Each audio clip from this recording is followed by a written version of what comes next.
किसान को मौसम से मत डराओ। वो जब पानी देता है अपने खेतों को दिसंबर में तो उसके हाथ पैर नीले हो जाते हैं। जितने किसान बैठे हैं उनमें से 80% के बेटे और भतीजे चीन और पाकिस्तान के बॉर्डर पर छाती ताने खड़े हैं देश की रक्षा करने के लिए। क्या आप उनके परिवारों को देशद्रोही बोलते हो? अरे अरविंद केजरीवाल जी, आपको मैं इस बात की बधाई देता हूं, जो पहले हेलीकॉप्टर से ऐसे करके चुनाव जीता जाते थे, आज डोर टू डोर नहीं विंडो टू विंडो करने लगे हैं। खेती मंत्री जी तोमर साहब, शर्त लगा लो, मैं शर्त लगा के कह सकता हूं, उनसे पूछिए गन्ना कैसे बीजते हैं, तो उनका जवाब होगा पहले गुड़ को छोटे छोटे टुकड़ों में काट बना के उसके बाद ऐसे दबा दिया जाए। तो उनको पता ही नहीं मुद्दा क्या होता है। आम आदमी पार्टी के नेशनल कन्वीनर और देश के सबसे लोकप्रिय मुख्यमंत्री अरविंद केजरीवाल जी अपर हाउस में सभा में मेरे साथी और बेबाक तरीके से फुटपाथ से लेकर संसद तक आम लोगों की बात को उठाने वाले भाई संजय सिंह जी, उत्तर प्रदेश इकाई के सभी ओहदेदार साहिबान और दर्जा बदर्जा आम आदमी पार्टी के जितने भी नेतागण आए हैं, और सबसे बड़े आम आदमी पार्टी की और आम आदमी की और देश की रीढ़ की हड्डी जो मेरे सामने मेरठ की क्रांतिकारी धरती के लोग बैठे हैं, मैं सबको नमन करता हूं। मेरी तरफ से नमस्कार, सत श्री अकाल, वाहिगुरु जी का खालसा, वाहिगुरु जी की फतेह। दोस्तों, पिछले 100 दिन से लगभग 100 दिन हो गए, किसान दिल्ली के अलग अलग बॉर्डरों पर बैठे हैं, अपने परिवार सहित बैठे हैं, बच्चों सहित बैठे हैं। वो -2 डिग्री टेम्परेचर की ठंड में भी बैठे थे।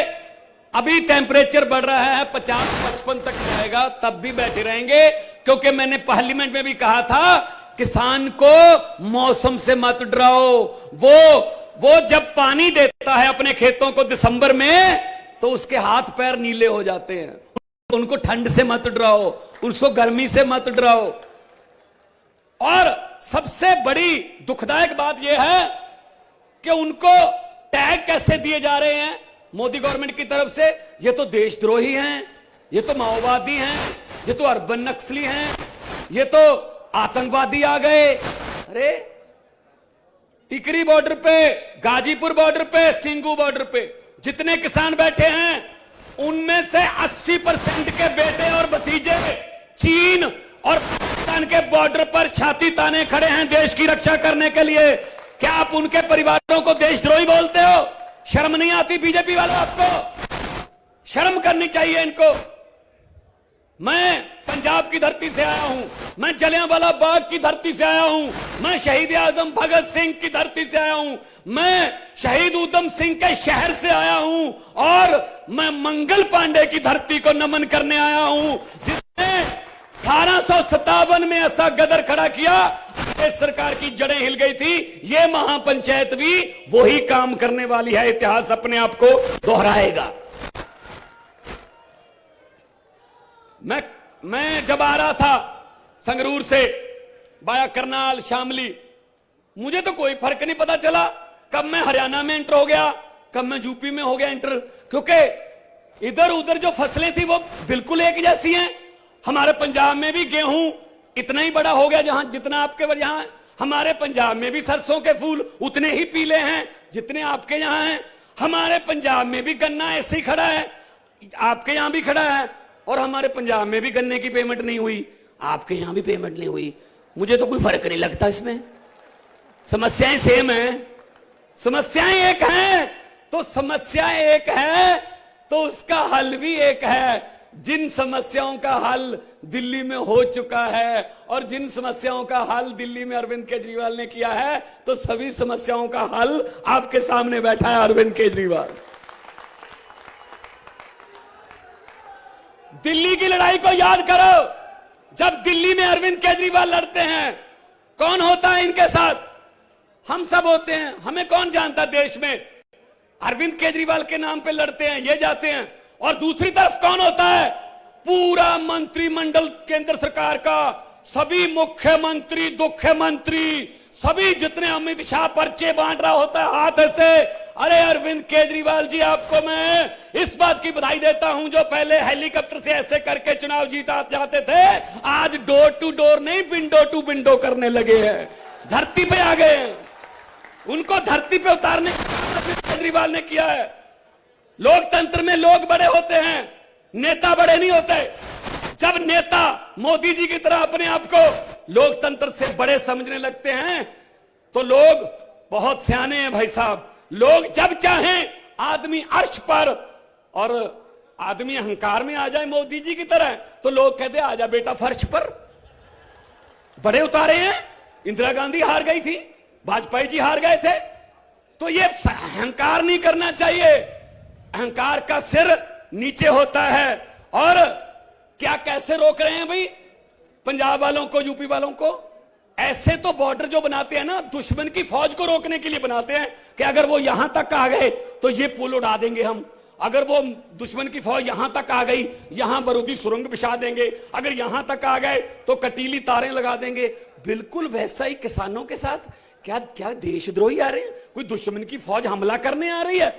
और देखो, कमल के फूल वाले किसानों के सामने कांटे लगा रहे हैं। कमल के फूल वाले सड़क पर कांटे गाड़ रहे हैं और अपने खेती के औजारों में कांटे गाड़ने वाले फूल उगा रहे हैं। किसानों ने फूल उगाए हैं। इसका मतलब डर है। इसका मतलब ये सरकार डर गई है, अंदर से डर गए हैं। ये पूंजीपतियों की सरकार है। पीयूष गोयल रेल मंत्री है और व्यापार मंत्री है। वो क्या करने जाता भी जब किसानों से बातचीत होती है? उसका कोई लेना देना नहीं खेती से। वो तो अंबानीज और अडानीज का वकील बन के जाता है भाई साहब, कि इनको कोई नुकसान ना हो जाए। आप सोचो, आप सभी पढ़े लिखे लोग बैठे हैं, आप डाटा खरीदते हो इंटरनेट का, मोबाइल डाटा, नेट का। आप अपने पैसे से डाटा खरीदते हो और सरकार कभी भी उस डाटे को बैन कर देती है कि इस एरिया में नेट बैन है। जब ये कंपनियां अपनी मर्जी से डाटा बैन कर देती हैं, आप सोचिए अगर बदकिस्मती से इनके हाथ में आटा आ गया तो ये आटा भी ऐसे बैन करेंगे। ये डाटा वालों को आटा दे रहे हैं। सीएम साहब डाटा वालों को आटा दे रहे हैं, जियो वालों को। उनके हाथ में आटा भी आ जाएगा। हमारे बच्चों की एक एक निवाला वो तय करेंगे कितने निवाले खाने हैं। इतने खतरनाक कानून है ये तीनों कानून। इनको वापस लेना होगा। संजय भाई बैठे हैं। लोकसभा में हमने कहा था, बहुत चिल्लाए हम लोग कि मत करो। मैंने उदाहरण भी दी थी, ये मेरे का एरिया से ऊपर चले जाएं, ये रुद्रपुर, बाजपुर, ये पीलीभीत का एरिया जंगल था। किसानों ने शेरों के साथ लड़ाई करके इस जंगल में मंगल लगाया, धरती को उपजाऊ बनाया। कई शेर मारे भी गए और शेरों ने किसानों को भी मारा। मैंने पार्लियामेंट में कहा था, मोदी जी ये किसान कौम है जो शेरों से लड़ना जानती है, इसके साथ पंगा मत लो, आपको भारी पड़ेगा। और हो रहा है, अभी हो रहा है। तो फिर इनके पास कोई तावीज नहीं है, ये सिर्फ बातें करते हैं, भाषण देते हैं। खेती मंत्री जी तोमर साहब, शर्त लगा लो, मैं शर्त लगा के कह सकता हूं, उनसे पूछिए गन्ना कैसे बीजते हैं, तो उनका जवाब होगा पहले गुड़ को छोटे छोटे टुकड़ों में काट बना के उसके बाद ऐसे दबा दिया जाता। उनको पता ही नहीं मुड्डा क्या होता है। कभी खेत गए हो तो पता चले ना। तो हुकूमत वो करते हैं जिनका दिलों पर राज होता है। परसों अरविंद केजरीवाल सूरत में थे, गुजरात में, तो आपने देखा था कितना बड़ा काफिला था। पता ही नहीं चल रहा था कहां से शुरू हो रहा है कहां से खत्म। इसका मतलब दिलों पर राज। हुकूमत वो करते हैं जिनका दिलों पर राज होता है। यूं कहने को तो मुर्गे के सर पे भी ताज होता है। दिलों पर राज जो करते हैं वो हुकूमत करते हैं। और इन्होंने, मैं ये पूछना चाहता हूं मीडिया है, इन तीनों बिलों को वापस लेने का नुकसान किसको है? जिनके लिए ये कानून बनाए हैं वो कह रहे हैं, ये खाप पंचायतों चौधरी साहबान बैठे हैं, मैं भी एक किसान परिवार से हूं, जिनके लिए ये बनाया है वो कह रहे हैं कि हमें नहीं चाहिए, लेकिन वो कह रहे हैं वापस नहीं लेना। तो इसका मतलब वापस लेने का नुकसान किसको है? जिन्होंने बनाया है, जिन्होंने एक एक क्लॉज लिखवाया है, वही डाटा वाले, वही उनको नुकसान हो रहा है। मैं किसान परिवार से आता हूं, मतलब मेरा सर नहीं दर्द कर रहा, लेकिन वो कह रहे हैं डिस्प्रिन आपको खानी पड़ेगी। मैंने कहा भाई मेरा नहीं दर्द कर रहा सर, मैं ठीक हूं। नहीं कहते 6 महीने बाद अगर दर्द कर गया फिर तो ले लो। हद है यार। ये मोदी जी जब घूमते हैं ना देश में, चुनाव के समय जब घूमते हैं, तब बड़ी ऊंची आवाज में कहते हैं सबको कि गर्व से कहो तुम भारतीय हो, और जीतने के बाद पूरे देश को पूछते हैं साबित करो तुम भारतीय हो। ऐसे कानून लेके आते हैं।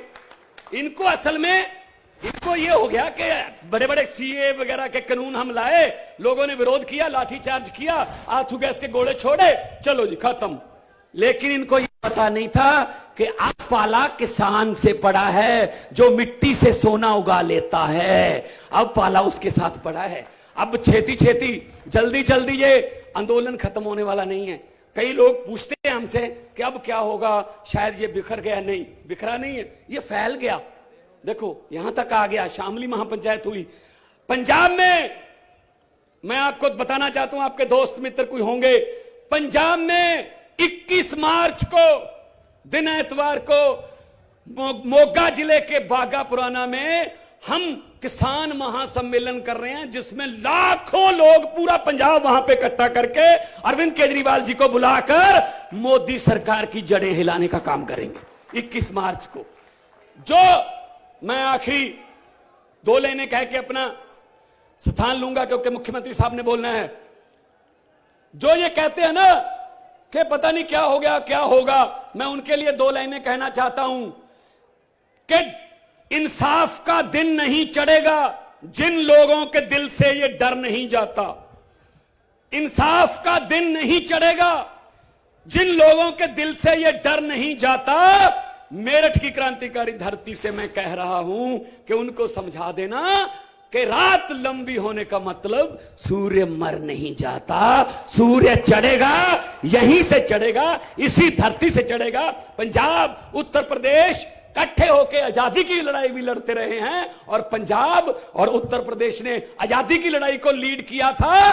चंद्रशेखर आजाद या और भगत सिंह इकट्ठे लड़ते थे, और पंजाब इन काले कानूनों से आजादी दिलवाने के लिए आगे हो, पूरे देश को मिली थी। उसी तरह इन कानूनों से आजादी पूरे देश के मिलेगी। जय जवान। अभी पिछले दिनों हम भगत सिंह के चाचा अजीत सिंह जी का जन्मदिन मना के हटे। उन्होंने पगड़ी जट्टा 9 महीने का आंदोलन शुरू किया था, तब भी 3 ही कानून थे। तो उनकी आत्मा को भी शांति मिलेगी। दोनों हाथ ऊपर कर 2 नारे लगा दो, उनकी आत्मा को शांति मिलेगी। अभी जो हमारा इनकलाब का दिया जगा कर बैठे हैं, दोनों हाथ ऊपर का उठाकर 2 नारे लगा दो, इनकलाब, इनकलाब। बहुत बहुत धन्यवाद, बहुत बहुत धन्यवाद।